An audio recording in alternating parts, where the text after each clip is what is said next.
Novi pozdrav stiže nam iz Bosne i Hercegovine. Ja sam Kristijan Miličević, dolazim iz Taekwondo kluba Polskog Posušće iz Bosne i Hercegovine. Pozivam vas na iduće Hrvatske svjetske igre.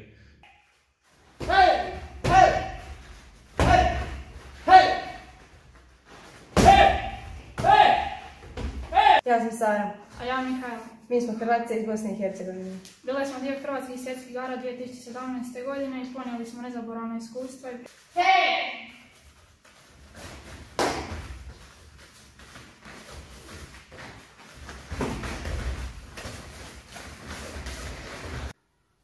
Zovem se Petar Boban, ja sam Hrvat iz Bosne i Hercegovine, sudjelovao sam na dvojim hrvatskim svjetskim igrama, to je za mene bilo jedno prelijepo iskustvo, organizacija je bila super, smještaj, hrana, upoznao sam jako puno prijatelja Hrvata iz cijeloga svijeta. Doista na 5. Hrvatske svjetske igre. Vidimo se u Zagrebu 2020. godine. Prijavi se i ti, čekamo te.